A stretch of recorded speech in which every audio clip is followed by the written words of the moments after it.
자, 반갑습니다. 이번 시간은 삼국의 문화사인데요. 문화사는 너무 이렇게 부담 갖지 마시고 그냥 편안하게 들어주시면 좋을 것 같아요. 그러니까 이제 무슨 말씀드리고 싶은 거냐면, 그러니까 지금 사실 이번 시간에 나오는 여러 가지 단어들이나 이런 것들이 너무 양도 많고요. 너무 좀 어려워요. 그러니까 이제 막 하나하나의 어떤 단어의 길이도 되게 길거든요. 그래서 뭐 그런 것들을 다 외워야 된다 이렇게 생각하지 마시고 그냥 저런 게 있었구나 저런 느낌이었구나 이렇게 가볍게 봐주시면 좋을 것 같습니다. 그럼 천천히 같이 보도록 하죠. 일단 문화인데 그 삼국시대 문화의 기본 틀은요. 이렇게 이해를 해주시면 편해요. 큰 틀에서 이렇게 봐주시면 좋을 것 같아요. 일단은 학문이 있고 그다음에 문화가 있다, 일반 문화가 있다, 이렇게 봐주시면 되는데, 우리나라 역사에서 학문은요, 삼국시대부터 쭉 거의 조선 후기까지는 싹 다 유학이라고 보시면 돼요. 싹 다 유학이라고 보시면 되겠고, 그래서 뭔가를 가르친다, 교육한다, 학교를 운영한다, 뭐, 인재를 양성한다, 이러면 거의 다 유학을 가르치는 거고요. 그리고 이 유학 안에서 이제 뭐, 여러 가지 행정 부분이나 뭐 아니면 관료 이런 것들을 아니면 정치인 이런 것들을 길러낸다. 이렇게 봐주시면 될 것 같고요. 그다음 문화 파트는 크게 국가가 주도하는 문화가 있고요. 그다음에 민간에서 자연스럽게 형성되는 문화가 있는데 요거 둘 다 사실은 불교가 들어오기 전에는 사실은 도교적인 문화의 성향이 강해요. 도교라고 하면 우리 옛날에 그 2학년 때 중국사에서 춘추전국 시대 때 배웠던 제자백가 기억나시죠? 제자백가 중에서 노자 철학, 자연주의 철학, 자연에 귀의한다, 무의자연, 뭐 아무것도 하지 말고 그냥 자연에 흘러가듯이 살자. 이런 철학이었잖아요. 그래서 여기 이제 신앙화 되면은 자연을 숭배하는 방향으로 가게 돼요. 그래서 뭐 예를 들면 뭐 이렇게 뭐 하늘이라든지 구름이라든지 아니면 뭐 태양, 달, 뭐 아니면 되게 막 몇백 년 됐다는 그런 막 되게 큰 나무, 뭐 아니면 되게 용맹해 보이는 호랑이나 아니면 뭐 신비의 동물 이런 것들을 숭상하는 그런 형태로 나아가게 되는데 우리나라에서는 주로 이제 산신령, 우리나라 산이 많으니까 또 산이 그렇잖아요. 산이라는 걸 등산을 해봐도 사실 정해진 등산로만 가지 등산로가 아닌 곳은 거의 안 들어가잖아요. 그럼 거기가 이제 되게 안 가본 미지의 장소란 말이야. 그러니까 이제 보통 산에 대한 어떤 숭배 의식 이런 게 있기 때문에 보통 산신령 신앙으로 많이 발전을 하죠. 그리고 나중에 이제 우리가 기억하다시피 국가 주도로 불교를 받아들이죠. 그래서 국가에서는 불교를 받아들이게 되고요. 이 불교가 점진적으로 점차 민간에게도 적용되어 가는 모습을 볼 수 있죠. 그래서 보통은 삼국시대 후기 되면은 도교와 불교가 함께 어우러지는 그런 형태의 문화 양식을 볼 수 있습니다. 근데 이제 불교가 되게 특이한 게 불교는 다른 종교에 대해서 거의 공격이 없어요. 그래서 불교 문화가 강한 나라들은요, 보통 종교적으로 다른 나라랑 어떤 큰 갈등을 겪거나 그런 일이 없어요. 우리나라도 그렇잖아요. 우리나라도 되게 몇백 년 동안 불교적인 전통이 강했기 때문에 그 뒤로 이제 종교적인 전쟁이나 뭐 이런 것들을 거의 겪지 않죠. 왜 그러냐면 불교는 기본적으로 다 내 마음 안에 있다고 생각해. 그래서 만약에 어떤 지역에 갔는데 불교를 전파하려고 갔는데 그 지역 사람들이 원래 믿는 종교가 있어. 그럼 그 종교도 끌어안아요. 그래서 여러분들이 뭘 믿으셔도 그게 여러분들의 어떤 깨달음에 도움이 되고 여러분들의 마음을 편안하게 한다면 상관없다. 뭐 이런 식이에요. 그래서 이렇게 불교가 좀 다른 종교에 되게 수용적인 좀 받아들이는 그런 모습을 보이다 보니까 이렇게 우리나라가 불교가 들어오기 전에 이미 있었던 도교 문화와도 이제 불교도 좀 이렇게 섞여 들어가는 그런 모습을 볼 수 있죠. 이런. 그래서 사실은 여러 가지 사찰들 보면 그 절 가보시면요. 좀 규모가 있는 절은 그 절의 가장 위쪽에 구석에 가시면 삼천각이라 그래서 그 지역의 토속 신앙을 모셔놓는 건물을 또 불교에서 따로 세워줘요. 그러니까 이렇게 함께 지내자 뭐 이런 느낌이죠. 여기 이제 기본 틀이라고 보시면 되겠고, 그래서 근데 이것도 뭐 이렇게 외우려 그러지 말고 그냥 부담 갖지 말고 편안하게 들으시면 될 것 같아요. 그래서 어쨌든 학문은 대체로 유학을 공부한다라는 거죠. 이제 우리가 기존에 배웠던 것들은 기억하셔야죠. 고구려에서는 수도에 태학, 지방에 경당을 둔다고 했는데 저 태학은 기억나시죠? 소수리망 때 불태율 기억나죠? 불교 받아들이고 태학 설립하고 그다음에 율령 반포하고 그 태학입니다. 그다음에 지방의 경당은 대체로 소수림만 거쳐서 장수왕 때까지는 거의 있었던 걸로 보이는데 정확하게 언제 어느 왕의 명령에 의해서 세워진 건지는 조금 모호해요. 그리고 이제 좀 알려져 있는 건 경당이 이제 지금으로 치면 중고등학교, 중등학교 클래스고 태학이 이제 지금의 대학교 클래스다. 보통은 그렇게 얘기합니다. 그다음에 백제 같은 경우에는요. 명확한 학교 체계는 안 보여요. 명확한 학교 체계는 보이지 않고 저 오경 박사라고 하면 이제 오경에 대해서 잘 알고 계시는 박사님들이야. 그죠? 그래서 이제 저분들이 선생님 역할을 하는 거죠. 근데 저 오경이라고 하면 유교의 경전입니다. 다섯 가지 경전을 얘기해요. 외울 필요는 없는데 시경, 서경, 역경, 예기, 춘추 이렇게 다섯 개를 얘기합니다. 그다음에 신라도 사실은 학교 교육 체계는 남아있는 기록이 없어요. 그리고 우리가 신라 진흥왕 때 배웠던 화랑도 정도예요. 화랑도는 학교라고 볼 수는 없죠. 청소년 단체고 글 공부도 하지만 또 돌아다니기도 하고 그런 활동을 주로 하는 애들이고 그래서 뭐 신라의 교육 체계는 화랑도 말고는 크게 드러나는 게 안 보이고요. 그다음에 임신서기석은 사실은 비석이에요. 비석 이런 비석인데 이 비석 안에 내용을 보면 그런 게 있다는 거야. 청소년들끼리 우리 이런 내용을 열심히 공부하자 이렇게 맹세하는 그런 내용이 있다는 거예요. 그래서 이런 식으로요. 그죠? 그래서 마지막에 보시면 신민년 7월 22일에 크게 맹세하였다. 곧 시경, 상서, 예기, 춘추전을 차례로 3년 동안 습득하기로 맹세하였다. 이런 얘기가 있죠. 그러니까 이제 저 얘기는 무슨 얘기예요? 우리가 그러니까 지금으로 치면 그런 거예요. 중간고사 며칠 안 앞두고 야 우리 진짜 공부 열심히 해서 이번에 스카 같이 가가지고 공부 열심히 해서 진짜 막 뭐 이렇게 국어, 영어, 수학 요 이제 평균 90 넘기자 뭐 이렇게 약속한다고 보시면 되는데 만약에 여러분들이 공부하는 학습지나 참고서 이런 것들이 만약에 한 2, 300년 뒤에 발견이 되면 그 사람들은 한 2, 300년 전의 학생들은 이런 내용들을 공부했구나라는 걸 알 수 있겠죠. 마찬가지라고 보시면 돼요. 지금의 역사학자들도 저 임신서기석을 보면서 신라의 학생들이 저런 유교 경전들을 공부했었구나라는 걸 알 수 있는 거죠. 그다음에 삼국의 역사서인데요. 이것도 뭐 외워달라 이런 건 아니에요. 근데 이제 백제 신라 같은 경우에는 그 정도 느낌은 보이죠. 백제는 저 고흥이라는 인물이 석이라는 역사책을 쓴 거고요. 그다음에 신라는 거칠부라는 인물이 국사라는 역사책을 쓴 건데 각각 시기가 백제는 근초고왕 때, 신라는 진흥왕 때죠. 각각 이렇게 전성기의 역사책을 쓰는 모습을 보이는데 자연스럽게 생각해 주시면 좋을 것 같아요. 잘 나갈 때 자존감 뿜뿜 올라오니까 이것저것 막 나를 소개하는 글을 쓰는 거예요. 국가 단위에서. 여러분들도 그렇잖아요. 여러분들도 내가 오늘 정말 즐거웠을 때 뭐 했다고 스토리 올리는 거고 내가 정말 오늘 셀카가 잘 나왔을 때 뭐 인스타에 올리고 그런 거잖아요. 이상할 때 안 올리잖아. 그러니까 나라들도 뭔가 자기네 나라가 잘 나갈 때 그럴 때 이제 그 시각을 기준으로 자기네 역사를 쓰는 거죠. 그렇게 보시면 되겠고 고구려는 조금 특이한 게 저 영양왕 때면은요 이제 막 수나라랑 싸우려고 그러고 막 그럴 때거든요. 그러니까 이제 어떤 고구려 전체가 뭔가 국가적인 다짐이 필요했던 그런 시점이라고 보시면 되겠습니다. 아무튼 이렇게 역사책도 많이 열심히 근데 저걸 사실은 안타까운 건 남아있는 저 책들은 없어요. 그래서 고구려의 유기나 신집이든 백제의 석이든 신라의 국사든 지금까지 남아있는 건 없고 다만 저렇게 삼국시대 사람들도 굉장히 역사책을 그 기록을 남기려고 노력을 했었다라는 거 정도는 알 수 있는 거죠. 근데 이것도 이제 사실은 유학이란 학문이 역사를 중요시 여겨요. 그래서 이제 저런 모습이 보인다고 할 수도 있겠죠. 그런 모습을 볼 수 있고요. 그리고 천문현상에 대한 관심 이렇게 얘기하는데 천문현상이라고 하는 건 하늘에서 보이는 현상, 그러니까 쉽게 얘기하면 날씨나 아니면 여러 가지 뭐 별자리나 이런 변화들 이런 것들을 얘기하죠. 천문현상에 관심을 갖는다는 건 하늘이 벌이는 일에 관심이 많다는 거죠. 그죠? 왜? 왜? 그러니까 하늘이 하는 일이라고 하면 이제 뭐 날씨 이런 걸 텐데 왜 거기에 관심이 많은 거예요?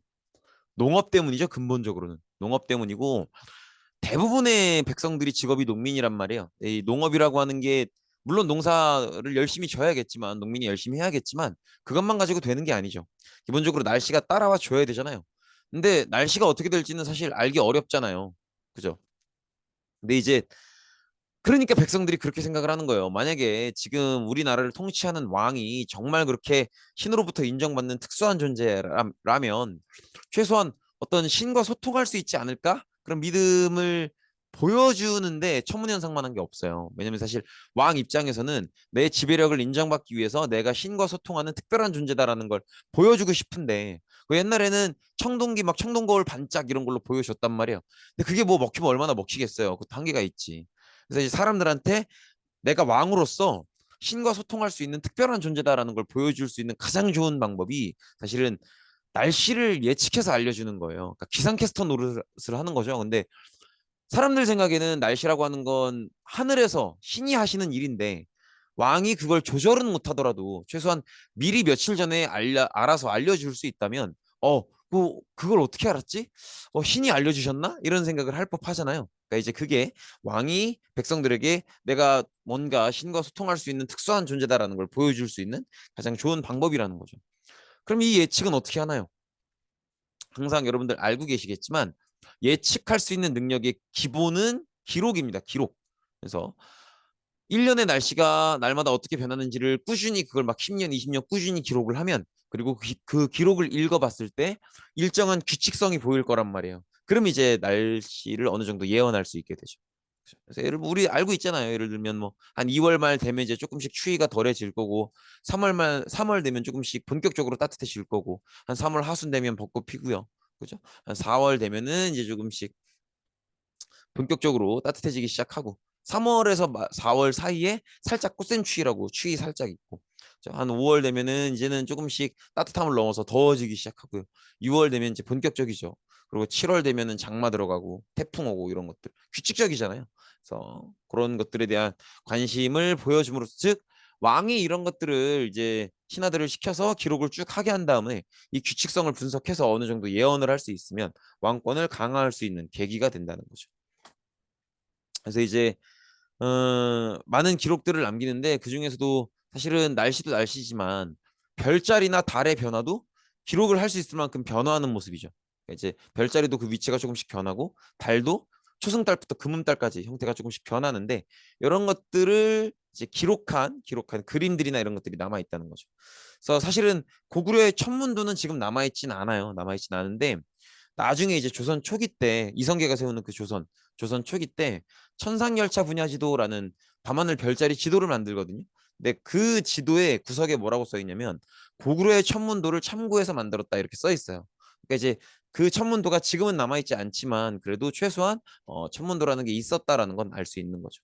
그다음에 고분격화의 별자리를 그린다는 건 저 고분이 이제 무덤을 얘기해요. 그래서 당시에 고구려 무덤 모양이 어떻게 생겼었냐면 뒤에서 보겠지만 약간 무덤 이렇게 있으면 무덤 입구가 이렇게 있고 그 안에 들어가면 방이 이렇게 있는 식이에요.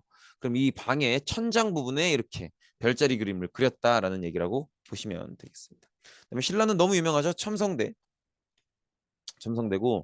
이런 것들을 사진을 통해서 좀 본다고 하면 요래요. 여기 이제 고구려의 무덤 안에 있는 방의 천장에 있는 벽화인데 별자리를 그려놓고 있는 거예요. 그래서 지금 보통은 그렇게 얘기합니다. 요걸 이제 해로 보고요.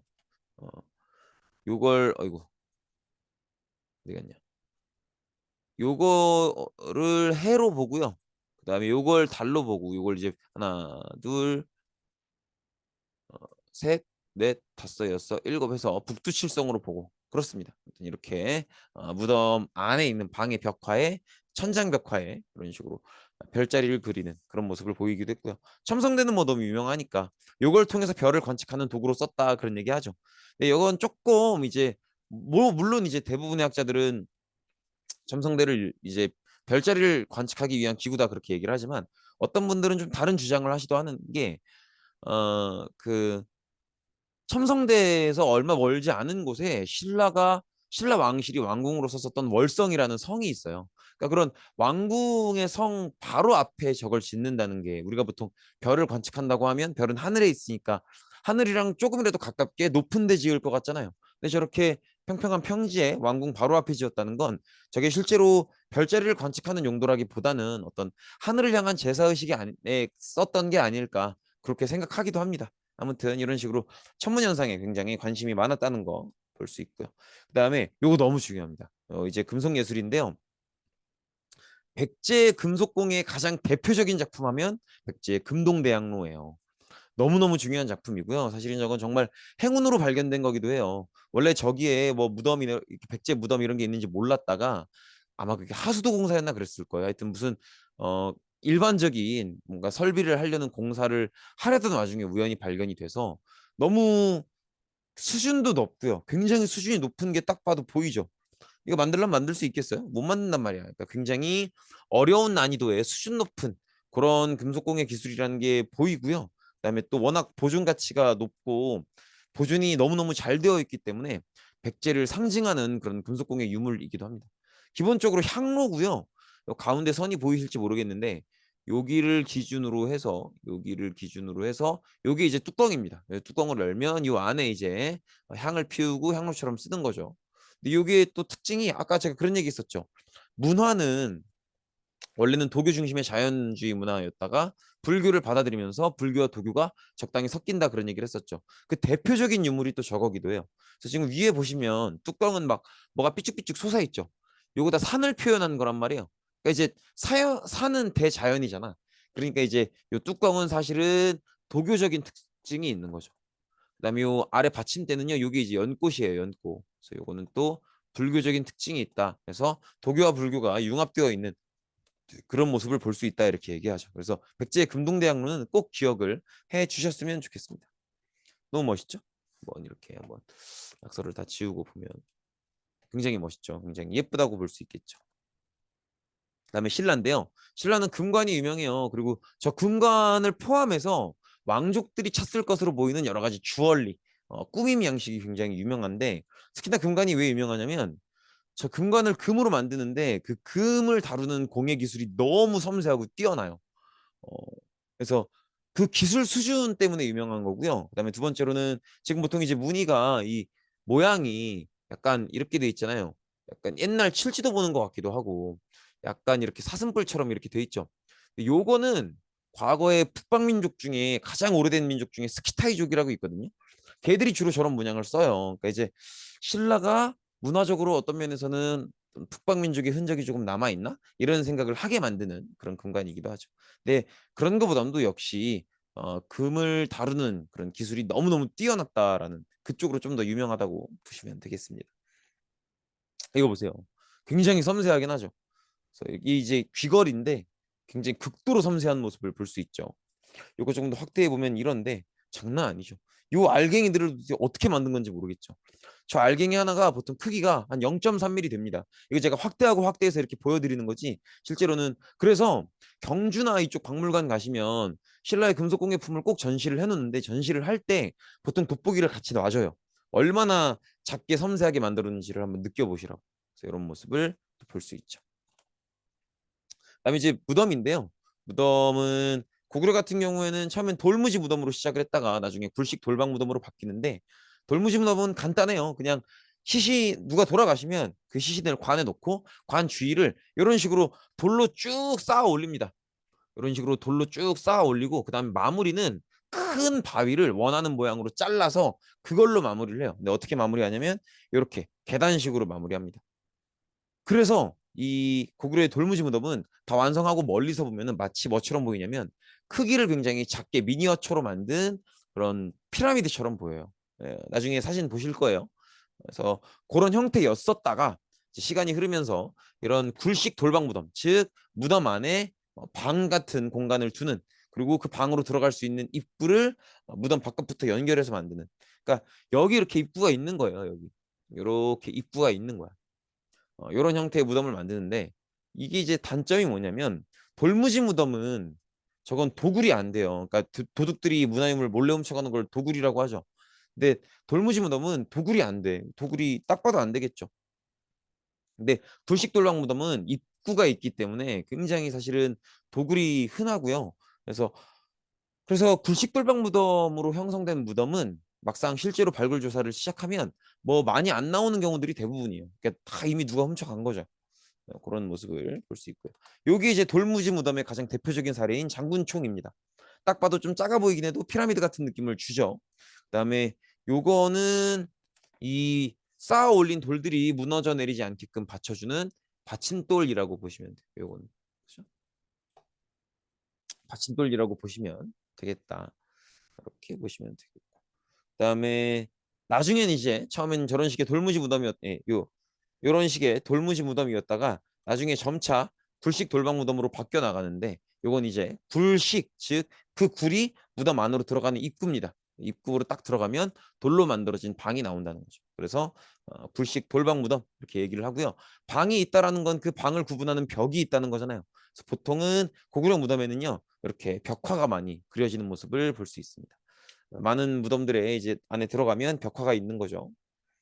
이런 벽화들이 있는 거예요. 뭐 이렇게 사냥하는 모습을 그린 무용충 수렵도, 그다음에 건장한 청년들끼리 씨름하는 모습을 그린 각자총 씨름도, 이런 그림들이 대표적으로 남아 있습니다. 그리고 이제 백제 무덤인데요. 백제 무덤은 여기도 계단식 돌무시 무덤이죠. 그러니까 규모는 많이 작아졌지만 뭐랑 비슷해요? 요거랑 비슷하지 않습니까? 그죠? 그렇다는 건 이렇게 백제도 크기는 많이 작아졌지만 비슷한 모양의 무덤을 쓴다는 건 뭘 의미하는 거예요? 고구려를 건국한 집단들이 막 백제를 건국한 집단들이 고구려에서 내려왔다라는 걸 보여주는 그런 흔적이기도 하죠. 그래서 백제와 고구려는 계통적으로 뭔가 연관성이 있다. 백제를 건국한 집단이 고구려에서 내려왔을 가능성이 높다라는 걸 말해주는 부분이기도 하죠. 근데 백제도 결국은 이제 굴을 파고 들어가면 안에 이제 방이 나오는 불식 돌방 무덤의 형태로 바뀌어 나가게 됩니다. 그래서 저런 식으로 입구가 있죠. 그다음에 조금 특이한 게 이제 웅진에 가시면 무령왕릉이 발견이 되는데 이때는 이제 중국 남조랑 교류가 활발했던 때이기 때문에 그동안의 방식으로 무덤을 만들지 않고 조금 독특한 방식으로 무덤을 만듭니다. 그래서 벽돌을 쌓아 올려서 무덤을 만드는 그런 형태로 무덤을 만들죠. 이걸 이제 벽돌 무덤이라고 합니다. 이렇게 봐주시면 되겠고요. 그다음에 신라인데요. 신라는 처음에는 돌무지 덧널 무덤이라는 걸로 시작을 해요. 요 덧널이라는 건 뭐냐면 예전에 한번 말씀드린 적 있는데 우리가 묘, 무덤 이런 걸 얘기하면서 널을 얘기하면 이 널빤지라 그랬죠. 그죠? 이 널빤지로 만들 수 있는 게 뭘까? 사람이 돌아가셨을 때 관이겠죠, 관. 그래서 무덤 얘기하는데 널 얘기가 보이면 관이라고 보시면 돼요. 근데 덧널은 관을 이중으로 덧댔다는 거예요. 그래서 이렇게 보시면 돼요. 사람이 돌아가시면 그 시신을 이렇게 1차 관, 2일차 널에 넣고요. 그다음에 그러면 요거를 전체 포장하는 걸 하나 더 넣는 거예요. 그러니까 택배 포장 비슷하게 생각하시면 돼요. 예를 들어서 여러분들이 택배로 뭐 이어폰을 샀어. 그러면 뭐 블루투스 이어폰을 샀어. 그러면 그 이어폰은 자체 포장이 돼 있죠. 네, 그럼에도 불구하고 이 포장 전체를 감싸는 택배 포장을 또 싸잖아요. 그런 것처럼 이제 한 분이 돌아가시면 그분을 위한 관, 그다음에 그분이 있을 공간에 추가 널 이렇게 이중으로 관을 만든다. 그러니까 어떻게 보시면 되냐면 일종의 음,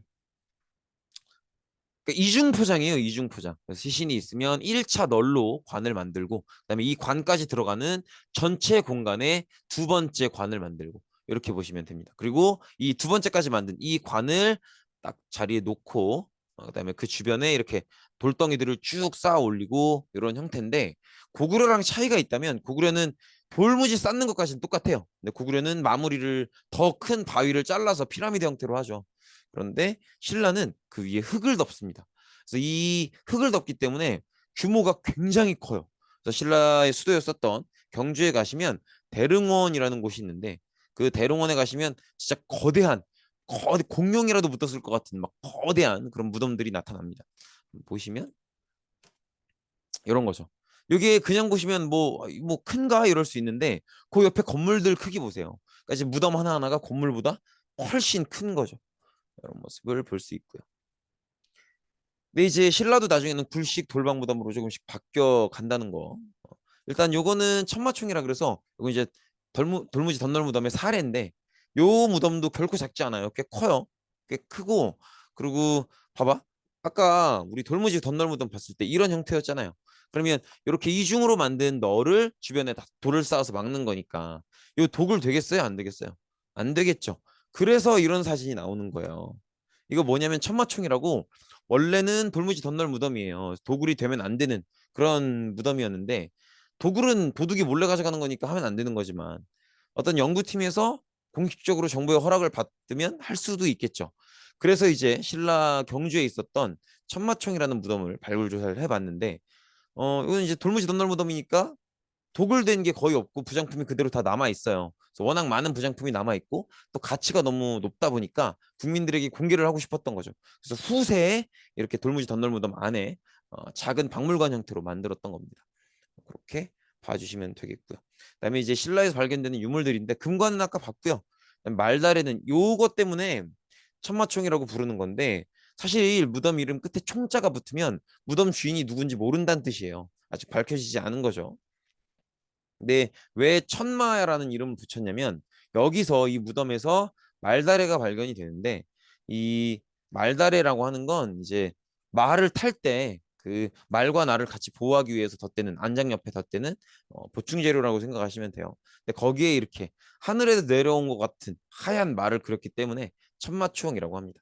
그다음에 그 맨 오른쪽에 있는 유리잔 같은 거는요. 원래 신라는 유리잔을 만들지 않아요. 만들지 않는데 저건 페르시아 양식입니다. 페르시아에서 저런 식으로 만들어요. 그래서 아마 이제 페르시아면 지금의 이란이니까 이란에서 아라비아 반도, 인도, 동남아시아, 중국 거쳐서 신라로 오지 않았을까. 그래서 신라가 이렇게 굉장히 광범위한 교육 활동을 하는 나라였었다. 이런 것들도 알 수 있죠. 그다음에 나중엔 이런 식으로 입구가 있는 불식 돌방 무덤의 형태로 바뀌어 나간다는 거.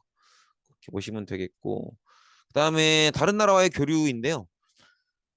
중국이랬다. 고구려는 이렇게 당연히 장수왕의 다면의 교육 같은 것처럼 중국 남북조와 다 적극적으로 교류를 하고요. 그다음에 의외로 되게 먼 곳까지도 사신을 보냅니다. 그래서 중앙아시아에 사마르칸트라는 도시가 있고 그 안에 아프라시압이라는 궁전이 있는데 거기까지도 사람을 보내요. 그래서 아프라시압 궁전 벽화를 보면 이런 식으로 어, 고구려인이 나와 있다는 거죠. 이거 어떻게 고구려인인지 알아보냐면 요 모자 있죠, 모자. 외우실 건 없어요. 근데 요 모자에 달려있는 깃털 보이시죠? 여기 이제 새의 깃털을 뽑아서 꽂은 건데, 이런 걸 조우관이라고 해요. 이거 이제 고구려에서밖에 안 보이는 풍습이기 때문에 고구려인이구나라는 걸 알 수 있죠. 그렇고요. 그 지금 요 거리가 눈치채셨겠지만 그 고구려의 당시에 수도였었던 평양부터 측정을 한 거예요. 그래서 이 앞서서 말씀드렸던 아프라시아 궁전이 어디 있냐면 여기 지금의 우즈베키스탄 쪽에 있어요. 그러니까 지금 우리랑은 거의 5,000km 가까이 차이가 나는데 여기까지도 사신을 보냈다는 거죠. 사실 이것도 조금 학계에 다른 이론들이 많기는 해요. 실제로 거기까지 보냈겠느냐, 그 먼 거리를 뭐 이렇게 주장하시는 분들도 계시고요. 아무튼 그렇습니다. 그다음에 백제는 중국 남조와 활발히 교류하는 모습을 보이고요. 이런 식으로. 그래서 일본과의 교역도 굉장히 활발했었다. 그다음에 신라는 고구려 백제를 통해서 중국의 선진 문물을 수용하다가 나중에 언제? 진흥왕 때 가서야 한강 유역을 완전히 차지하고 여기에 뭐를 설치함으로써 당항성을 설치함으로써 중국 문화를 직접 받아들일 수 있게 되죠. 이렇게 보시면 되겠고요. 그다음에 일본으로의 문화 전파는 사실 요 문화사 시간 전에 봤던 것만 기억하시면 될 것 같아요. 그래서 백제가 상태가 괜찮을 때 일본한테 뭘 주죠. 그래서 근초고왕 때랑 서왕 때인데 어, 이런 식으로 근초고왕 때 요거 하나 더 일본에 칠지도 선물했던 것도 같이 기억해 주세요. 칠지도 선물했던 것도 같이 기억해 주시고요. 아직기 왕인 박사를 파견해서 유학을 전파해 줬었고 그다음에 성황 때는 노리사치계라는 스님을 보내서 이렇게 불교를 전파하려고 노력을 했었죠. 그다음에 이건 안 배운 부분이니까 넘어가도 되는데 그 무왕이라는 분이 관륵이라는 사람을 시켜서 일본의 불교 및 천문, 지리 이런 것들을 전파하도록 했다고 합니다. 그다음에 고구려는 담징이라는 스님이 이제 일본에 가서 이렇게 제주법, 금당벽화 이런 것들을 만들고 그리는 법을 알려주게 되죠. 넘어가셔도 됩니다. 아무튼 이런 모습이고요. 그다음에 신라는 배를 만드는 방법. 제방이라고 하면요. 물이 넘치지 않도록 이렇게 물기를 만들어주는 그 뚝을 제방이라고 해요. 제방 이런 것들을 기술 삼아서 열심히 노력을 해주고 대신에 이제 잠시만요. 대신에 이제 외교 관계를 넓혀 나가는 건데 아무튼 일본으로의 문화 전파는 그렇게만 생각해 주시면 돼요. 고구려, 백제, 신라, 가야까지도 다 뭔가를 조금씩 전파해 주는데 역시 가장 일본이랑 친하고 중심되는 건 백제였었다. 그 중에서 우리가 이미 배웠던 근초고왕 시기의 아직기 왕인 칠지도, 그다음에 성왕 시기의 노리사치계 그 정도를 기억해 주시면 되겠습니다. 그렇고요. 그다음에 어, 가야도 일본의 문화를 전파하는데 가야는 가야인들이 썼던 토기를 이런 식으로 그릇으로 쓰는 부분 아래에 다리를 만든다 그래서 굽다리 토기라고 해요. 이런 식으로 여기 이제 음식 담는 부분인데 여기 이제 하나 더 놓쳐. 그래서 이걸 굽다리 토기라고 하는데 일본이 이 영향을 많이 받아서 스에키 토기라는 형태의 토기를 거의 비슷하게 만듭니다. 네, 이런 문화를 아스카 문화라고 해요. 그래서 이렇게 일본 문화 형성에도 도움을 줬었다라는 거고요. 그다음에 이제 불교를 받아들이는 내용인데요. 불교를 받아들이는 이유는 다 기억나시죠? 기본적으로 왕권을 강화하기 위한 거죠. 그래서 이런 식으로 왕권을 강화하기 위한 노력이라고 새로운 이념을 제시해서 국민을 통합하고 그 중심에 내가 서겠다. 이런 왕권을 강화하는 중앙집권 체제를 정비하고 국민들에게 새로운 이념을 제시해서 통합하려고 하는 그런 모습이라고 보시면 되겠죠. 불교 전례는 이제 불교를 받아들였던 왕을 쓰라는 건데 다 기억나시죠? 고구려는 소수리망, 백제는 신유왕, 신라는 어, 버풍왕이었었죠. 그렇게 기억을 해주시면 좋을 것 같습니다. 버풍왕 얘기할 때는 2차돈도 꼭 까먹지 마시고요. 그렇게 봐주시면 되겠습니다. 그다음에 이렇게 기억하시죠? 진흥왕 때 그 앞전에 버풍왕 때 불교를 받아들임에 있어서 좀 저항이 있었기 때문에 재론의 여지는 없다. 우리는 무조건 불교로 간다. 이렇게 얘기하기 위해서 신라 수도에 거대한 규모의 황룡사를 짓죠. 그다음에 어, 백제 같은 경우에는 무왕이 저희 익산이면은 거기거든요. 그 전라북도인데 아마 기억나실 거예요. 그 고구려 백제 부흥운동할 때 고구려 왕자였던 안승이라는 인물이 백제로 내려오죠.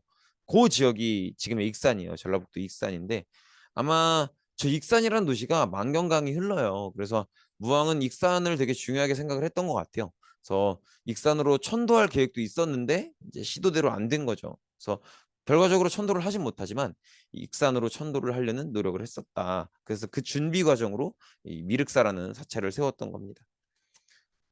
그다음에 탑인데요. 탑은 일단 탑 유래부터 좀 알 필요가 있는 게 사실 탑을 하나의 건축물로서 가장 먼저 만든 나라는 어, 인도라고 봐야 돼요. 인도. 왜냐면 이 탑은 불교에서 만드는 건데 불교의 발상지가 인도니까. 그래서 이런 식으로 인도의 가장 유명한 이제 스투파라고 하는데 요 스투파라는 표현이 우리나라 중국과 저 우리나라 들어와서 한자화 되면서 탑이 된 거라고 보시면 돼요.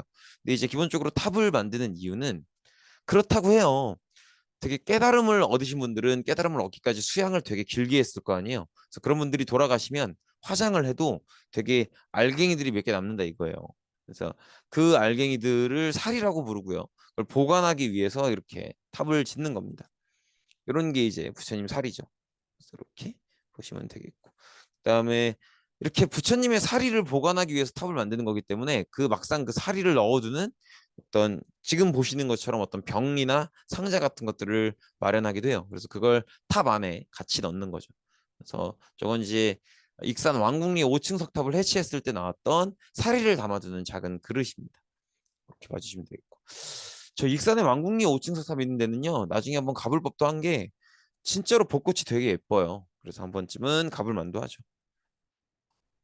그다음에 어 원래 이제 원래 탑이라고 하는 게 건물의 형태를 띠고 있기 때문에 에, 건물을 이 시기에는 보통 나무로 많이 만들잖아요. 그죠? 그래서 고구려는 남아있는 나무 재료가 없기 때문에 못 만들겠다 이렇게 얘기를 했었고요. 그래서 고구려는 마땅히 남아있는 탑이 없습니다. 그다음에 백제는 아까 봤었던 정림사지 5층 석탑이 이렇게 있고요. 그다음에 여기 이제 익산에 있는 미륵사지 석탑인데 요거 가지고 한마디 좀 하고 싶은 게 지금 보시면 요, 요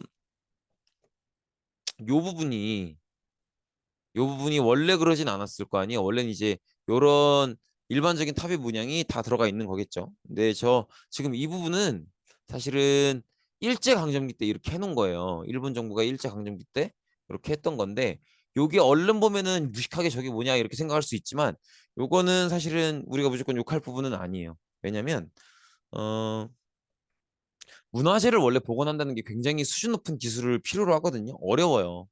어렵기 때문에 일제강점기 당시에는 미륵사지 석탑이 거의 쓰러져 갈 것 같은데 그걸 손댈 수가 없는 거예요. 어떻게 다시 짓는지 모르니까. 그래서 이렇게 어, 일단 임시방편으로 남은 거라도 쓰러지지 않게끔 저렇게 보충을 해 놓은 겁니다. 나중에는 결국은 이제 다 복원이 돼요. 그래서 원래 미륵사지의 모습으로 다 그 미륵사지 석탑의 모습으로 복원이 되기는 한다. 라는 걸 볼 수 있죠. 그다음에 여기도 마찬가지로 부처님의 사리를 모셨다고 하는 그런 작은 병이 들어있는데 그래서 이런 걸 사리장원구라고 해요. 그다음에 보통 사리장원구는 저 뒤에 이제 이 절을 누가 언제 어떻게 만들게 되었는지를 간략하게 적은 종이도 같이 나오게 마련이죠. 이렇게 보시면 되겠습니다. 네, 생각보다 되게 잘 만들었죠. 어, 그래서 이렇게 부처님의 사리를 담는 그릇 여기다가 부처님 사리를 넣고 이걸 탑 안에 넣는 거죠. 이렇게. 네, 생각보다 크기는 그렇게 크지 않아요. 되게 작죠. 그다음에 지금은 비록 불타서 없어졌지만 선덕여왕이 만든 황룡사 9층 목탑도 있었을 것 같다. 이렇게 보시면 되겠죠. 그다음에 경주의 분황사 모정탑은 조금 특이한데 요 전자가 요 전자가 벽돌 전자예요. 벽돌 전차라서 벽돌로 만든 석탑이다 이런 뜻인데 보통은 이제 이 벽돌을 만들 때요. 어, 흙으로 벽돌 모양으로 빚어서 그걸 굽는 거란 말이에요. 그런 식으로 벽돌을 만드는데 우리나라는 돌이 많다 보니까 그렇게 흙을 빚어서 굽는 게 아니고 돌을 깨서 벽돌 모양으로 만듭니다. 그래서 그런 식으로 만든 탑이다라고 해서 모전석탑이라고 해요. 지금은 3층만 남아 있지만 학자들에 따라서는 7층 혹은 9층을 주장하시는 분들도 계시기는 합니다. 아무튼 그렇고요. 그다음에 불상인데 불상은 사실 별거 없어요. 이 고구려 불상이 왜 유명하냐면 이 고구려 불상의 이름이 조금 길긴 한데 한번 보시면 이런 뜻이거든요. 봐봐. 어, 어디 갔어? 연가 7년. 아이고. 연가 7년 명 금동 열애 입상인데 이 열애가 부처님이에요. 그래서 부처님이 서 계신 모양을 금동의 소재로 만들었고 그 뒤에 연가 7년이라는 말을 새겨 넣었다. 새길명 이렇게 해요. 그래서 이제 사실은 이 문화재는요. 요 부처님 뒤편에 연가 7년 이렇게 써 있어요. 이렇게 써 있는데 어, 연가라는 게 사실은 고구려 안장왕의 연호예요. 그러니까는 이 불상이 언제 어느 나라에 의해서 언제까지는 몰라도 어느 나라에 의해서 만들어진 건지 몇 년에 만들어진 건지 이런 것들을 정확하게 알 수 있는 거의 유일한 그런 탑입니다. 아무튼 그렇게 보시면 되겠고 그다음에 백제는 서산은 충남 서산 지역 이름이고요. 마해라고 하는 건 거대한 바위의 벽 단면에 이렇게 부처님을 새기는 걸 마해라고 해요. 그래서 이렇게 마해 삼존불상도 백제를 상징하는 보통 백제의 미소 이렇게 얘기하죠. 네, 이렇게 남아 있었다라는 걸 볼 수 있고요. 그래서 이런 것들이 불교 문화를 형성하고 있는 거죠. 그다음에 경주 신라권은요. 이것도 뭐 비슷합니다. 그래서 경주 배동이라는 동네가 경주에 있어요. 그래서 경주 배동 삼준열의 입상인데요. 요건 이제 아까 그 요것도 세 명이었죠. 요것도 세 명이죠. 요런 구상은 어떤 구상이냐면 요 가운데 분만 부처님이시고요. 나머지 분들은 마치 부처님처럼 깨닫기 위해서 배우고 있는 어 저기 뭐야 보살이라고 생각하시면 됩니다. 그래서 보통은 가운데 부처님이 계시고 양 옆에는 이 부처님으로부터 뭔가를 배우려고 하는 보살이 계신다. 그렇게 생각해 주시면 되겠습니다. 그다음에 도교인데요. 도교는 이게 쭉 쓰시면 되는데 사실은 도교는 별거 없어요. 그냥 자연주의 사상이라고 했었죠. 자연에 대해서 뭔가 숭배하는 의식을 갖는 그런 모습인데 사실 동아시아의 종교 문화 하면은 유교, 불교, 도교거든요. 근데 그 중에 가장 우리가 상식적으로 알고 있는 막 신께 기도드리고 뭐 해달라고 기도드리고 거기에 가장 가까운 건 도교라고 보시면 되고요. 의외로 유교나 불교는 종교라고 분류되기가 특히나 유교는 조금 까다로워요. 왜냐면 유교 같은 경우에는 뭔가 내가 잘 되길 바라고 이제 어, 그런 게 아니라 어, 유교에서 제사를 지내고 하는 건 뭐 나 잘 되게 해주세요 이런 게 아니죠. 그냥 정말 예의를 갖추는 거죠. 어른에 대해 돌아가신 어른에 대한 예의를 갖추는 거고 불교 같은 경우에는 어떤 신이 있어서 그 신이 모든 걸 다 해주겠다 이런 철학이 아니고 각 개개인이 세상을 어떻게 느끼느냐에 따라서 각 개개인의 행복이 따라오는 거기 때문에 깨달음을 얻어라 이런 게 이제 불교의 주장이죠. 그래서 이런 불교나 유교들은 다른 종교와 잘 싸우지 어, 또 않고요. 그다음에 어떤 종교적인 숭배의 대상으로 여기다고 보기도 어렵죠. 그래서 이제 요 유교, 불교, 도교 이렇게 세 개 중에서는 도교가 그나마 가장 가깝다, 가장 종교적인 모습을 보인다라는 거죠. 그리고 보통 이 도교적인 특징을 문화재로 나타낼 때는 보통 둘 중에 하나예요. 환상의 동물을 그려넣거나 아니면 아예 자연을 그려넣거나 그런 모습입니다. 그래서 이런 식으로 고구려도 강서대묘라는 묘에 그 불식 돌방 무덤이겠죠. 이 묘에 방 안으로 들어가 보면은 그 안에 이렇게 네 군데의 그림을 그려놨다라는 거죠. 이런 식으로 이렇게 봐주시면 되겠고. 그다음에 천장엔 또 이런 걸 그려 넣었다고 하네요. 그다음에 백제는 역시 금동대학로죠. 그래서 도교와 불교가 영합되어 있는 그런 모습을 볼 수 있죠. 이렇게 봐주시면 되겠고. 그다음에 이런 건 이제 이건 산수무늬 벽돌이라고 해서 산과 물가를 그린 벽돌이에요. 그래서 이런 것들을 통해서 어떤 도교적인 신앙을 다져나가는 모습을 볼 수 있죠. 금동대학로 너무 중요하니까 한번 더 넣어봤습니다. 네, 이번 시간은 여기까지입니다. 요 마지막은 한번 천천히 읽어보시면 되는 그닥 중요한 내용은 아니고요. 어, 이렇게 이번 시간은 마무리하도록 하겠습니다. 네, 고생 많으셨습니다.